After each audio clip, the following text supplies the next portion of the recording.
Hi, I'm calling in regard to Jose Garcia. My name is Andrew Delaney. I'm an att- I'm an attorney with the law offices of Taylor and Associates, said the voice on the answering machine when Lupe and I got back to the motel from school. We received your voice message and we'd be pleased to schedule a meeting to see how we can help. Please give me a call back. Lupe and I leapt into the air. A real lawyer called us back. I scrambled out of the front office shouting, "Hank, great news!" We all piled into the car, me, Hank, Lupe, and Billy Bob, and headed over to the law firm in downtown Los Angeles to meet Mr. Delaney. Lupe sat in the back seat next to me, chewing on her fingers. By the time we arrived, she had practically eaten an entire nail. Garcia family? The smiling blonde receptionist greeted us when we got up to the 17th floor. She was holding a clipboard and her hair was thick and shiny, like Jason's pasta right after he drained it from the boiling pot. The thought of Jason's pasta made me frown, though, and I pushed him out of my head. "That's us," Hank told the receptionist. I reached for Lupe's hand, and together we followed the receptionist to a solid oak door that opened up into a big conference room. After the receptionist left to get Mr. Delaney, Hank and I looked out the window at the incredible view. It was a clear autumn day, and I could see the snow capped peaks of Mount San Antonio in the distance. Hank and Billy Bob took a seat in the soft leather executive chairs. There was a plate full of chocolate chip cookies in the middle of the table. I thought back fondly to the ones Hank and I made, but I was too nervous to eat. Billy Bob reached for a couple. The door opened again, and we turned around to see a short, older white man in an expensive looking suit. He stuck out his hand and introduced himself as Mr. Delaney, then took a seat. He turned to Billy Bob and asked, "So, in your message, you said that Jose Garcia was taken by the police a couple of days ago." "Yes, my father, Jose Garcia," Lupe said, sitting on the edge of her chair. Mr. Delaney looked at Lupe. "She an illegal?" Mr. Delaney asked Hank. Lupe flushed. "Lupe and her parents do not currently have papers," Hank explained. "Her father's down at the San Diego County Jail right now. They asked him if he wanted to sign a voluntary departure form, which I told him not to sign." He looked to Mr. Delaney. "He shouldn't sign that, right?" Mr. Delaney put up a hand. "Let's not get ahead of ourselves now. Before we discuss any further, I need you to sign a retainer." "What's a retainer?" Lupe asked. She looked to Hank. Mr. Delaney took a piece of paper out from his folder and slid it across the table. "A legal contract that allows me to represent you."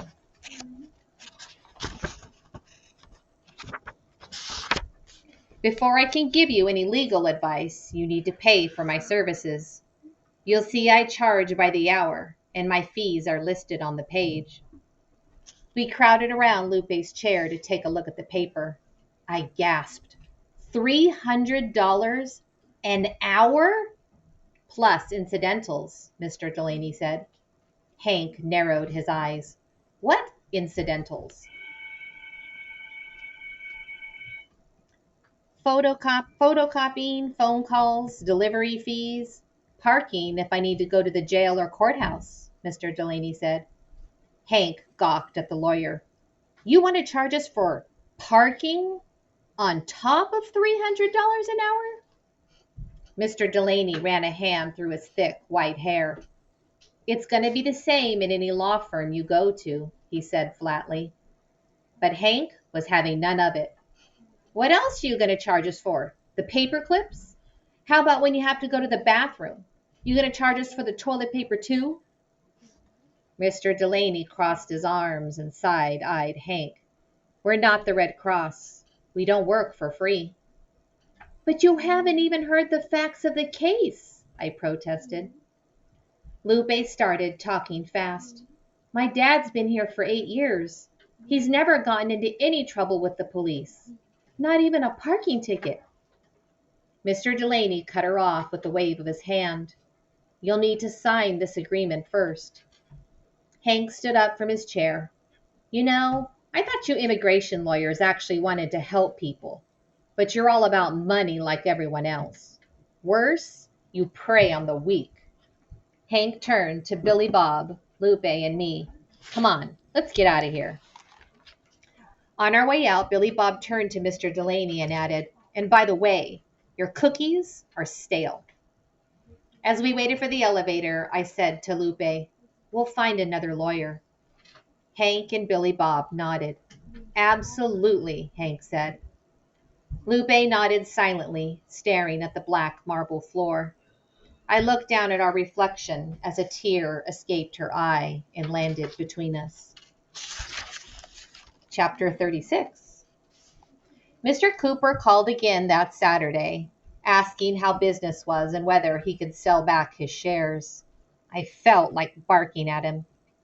We have bigger problems to worry about right now than your shares. Then Lupe wondered out loud. Maybe I should sell our shares in the Calavista to pay for the lawyer. No, I told her emphatically. Your family worked way too hard for that investment money. No way am I going to let it go to greedy Mr. Delaney and his stale cookies. We'll figure out something else. Play the lotto, Lupe suggested, looking over at Hank. Hank cleared his throat. There is the line of credit from the bank. But Lupe shook her head. That's for the motel, for all of us. You're a part of all of us, I said. A lump grew in my throat. You and your mom and dad. At the mention of her mom, Lupe looked out the window. We still didn't know where Mrs. Garcia was, and with every passing day, the worry hung lower and heavy on all of us, like a soaking wet towel. I should go home in case she calls, Lupe said softly. My mom walked over with a cup of cocoa. I can't send you home alone. Stay here with us. But what if she tries? Lupe started. She'll know to try you here, my mom promised. Lupe blinked back tears. What if something happened to her? The coyote won't know the motel's number. Suddenly, I found it hard to breathe. I tried to shake the thought. Nothing's happened to your mom.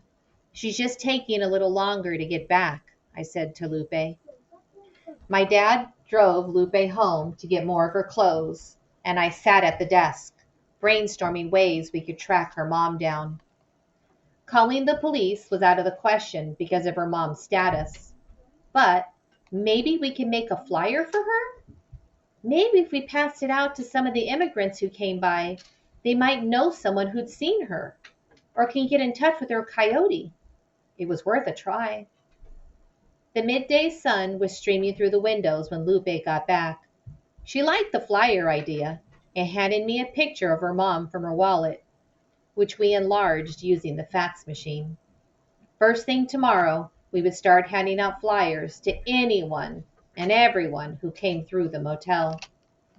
That night, as we lay in bed, I thought about Mr. Delaney.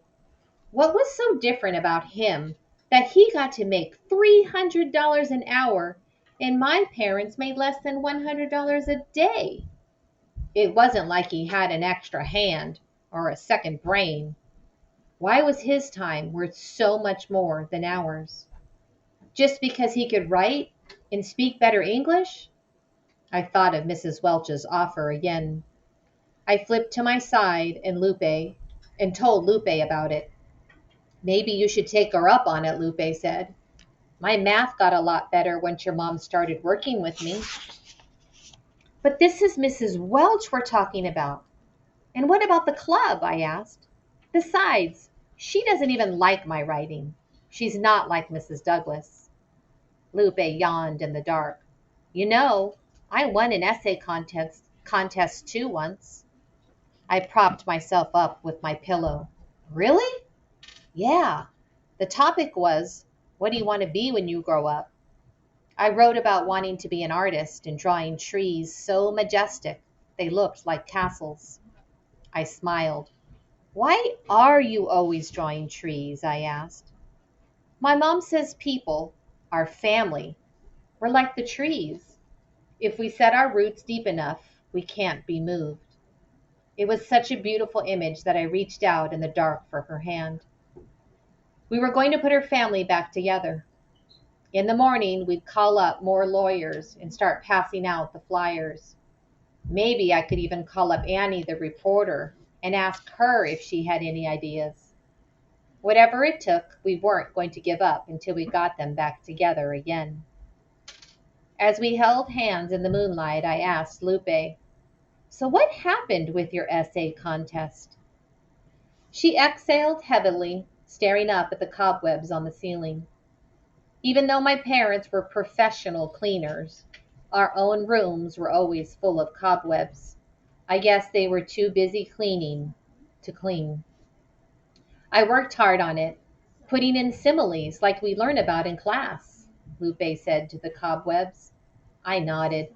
Mrs. Welch was big on similes, too. 2 weeks later, we got a phone call from the district. Out of all the third grade stories, they picked mine. They were going to send it to the state contest. I sat up in bed. That's amazing. Something about Lupe's long pause, though, told me this was not the kind of story with a happy ending. She let go of my hand, and I lay back down, biting the soft corner of my blanket as she continued. The next week, the state essay people called. They wanted more information like my birthday, my social security number. They said the contest came with a cash prize. That's great. Lupe shook her head. No, it wasn't. They wanted to know our bank account information. And that's when my parents hung up. Oh, Lupe, I gasped in the dark. She told me that at the end of the year assembly, another girl got called up to the front. They gave her Lupe's certificate. I'm so sorry, I whispered.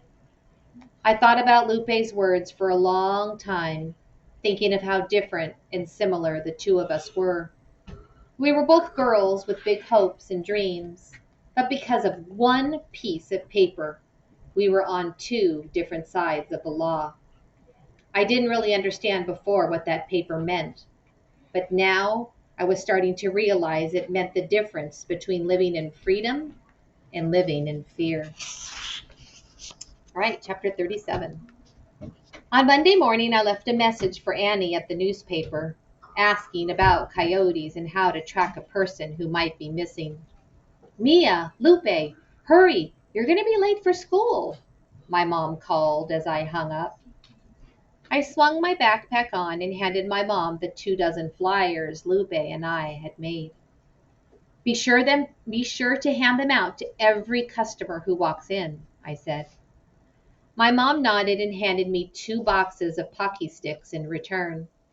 Hank was taking me and Lupe to San Diego after school to visit Jose. I'd finally convinced my parents to let me go. It was going to be about an hour and a half in the car each way, and the Pocky was in case we got hungry. At school, Jason walked up to me on the field. With his hands in his pockets, he said, "Thanks for the article." I nodded. I didn't need him to thank me. I needed him to see that the world was bigger than the one his dad saw. You're right. I should just talk to my parents, Jason went on. Then he sighed. But I already know what they're going to say. They're just going to say no. I shook my head at him. If you think that way, you don't understand, Mia. I'm not like you, he exploded. You have nothing to lose. My parents want me to be a lawyer or a doctor. They have high hopes for me. His words burned. And mine don't? I snapped. Jason's face flushed. Neither of us said anything for a long time. Then I decided to let him in on a secret. I was exactly like you once, you know. Like me? How? Jason asked. I gazed at the other kids lining up for class across the field, debating whether I should tell him. I didn't think I could be a writer because of something my mom said, I muttered. She said because English is not my first language. I was a bike, and the other kids were cars. I didn't know why I was telling him this, why I was letting Jason in on the most vulnerable part of me. But as I said the words and looked into his eyes, I felt a gigantic wall come down between us. Oh my God, Jason said, shaking his head furiously. That is so not true. My eyes flashed with surprise at his strong response. Thanks. But at the time, I almost believed her. And now? Jason asked. I drew a deep breath. I wished I could tell him now that I knew for sure that I could be a writer. But the truth was, I still didn't. There weren't exactly any Asian American writers being profiled in the papers. But just because I couldn't see it didn't mean I couldn't be it, right? I stood up as tall as I could and told Jason, now, I don't care what my mom or anyone says. It's my dream, and nobody could take it away. I said the words with all my courage and all my heart, and Jason peered back at me, the morning sun smiling in his eyes. As I sat in class, I thought about my own words. If I'd expected Jason to get serious about his dream, I needed to put my pride aside and get serious about my own. I knew what I had to do. At recess, while everyone else went out to play, I lingered behind and walked up to Mrs. Welch. I'd like to take you up on your offer, I told her, but on one condition. Mrs. Welch raised an eyebrow. My friends and I, we have a club. It's called Kids for Kids. And we'd really like it if we could have a room to meet in during lunch, I said. Mrs. Welch put a finger to her chin, thinking. I'll see what I can do, she said. She then walked over to the board and picked up the marker. Now then, let's start with the basics. Mia, have you ever formally learned English grammar? I shook my head again. Not formally, no. I'd mostly picked up grammar from hearing the way the customers talked and from watching old reruns of I Love Lucy. Every time Lucy corrected Ricky's grammar, which was a lot, I took note. Mrs. Welch jotted down the words noun, verb, pronoun, adjective, verb, preposition, and conjunction on the board. I opened my notebook and copied down the words. As Mrs. Welch explained what they all meant and the role they each played in a sentence, I tried to keep the rules straight in my head. It was a lot harder than watching I Love Lucy, and after about 20 minutes, my head started throbbing. I closed the notebook and rubbed my temples. Look, I know it's hard, she said. Stay with me. Can we just write something? I asked Mrs. Welch, turning to a blank page. A story? An essay? Why do I have to learn grammar rules? Because if you don't know the actual rules, you'll always be guessing, she said matter-of-factly. You won't ever be sure. I blew at my messy bangs. Mrs. Welch put her marker down and walked over to me. Once again, she squished herself into the small chair next to mine. Hey, don't you want to learn this stuff? I nodded, a slow and sad little nod, the kind that my mom usually gives my dad when he asks her if she wants to help him clean another couple of rooms after dinner. How about it? What do you say? Mrs. Welch took a breath. You know what writing is? She asked. Writing is half emotion and half technique. Right now you have the first half, but you don't have the second half. And that's a shame because your first half is so good. I was so shocked by the compliment, I looked around the room to make sure she was referring to me. The good news is you can learn the second half, she said, but it's very hard to learn the first half. She dropped her voice then and confessed, it's something I never had as a writer. I peered at her. You never had any emotion, Mrs. Welch? She blushed. I mean, I have it, but not the way you have it, she said. Like in your essay about the pizza delivery man who skidded on the road, racing because he had to support his dying mother in law in Mexico. There's so much feeling there, Mrs. Welch said. Did this actually happen to someone you know? I nodded slowly. Yeah, and now he's in jail. See, I don't usually get to see that colorful side to life, she admitted. Well, my life's so, you know, normal. Wow. It was the first time I heard anyone use normal like it was a bad thing. You should come to the Calavisa sometime, I offered. I put my fingers to my lips as soon as I said the words. Did I just say what I think I did? But it was too late to take it back. Mrs. Welch's pupils flashed. Now she looked around the room as if I might be inviting someone else. Wednesdays are good, I added, and she smiled.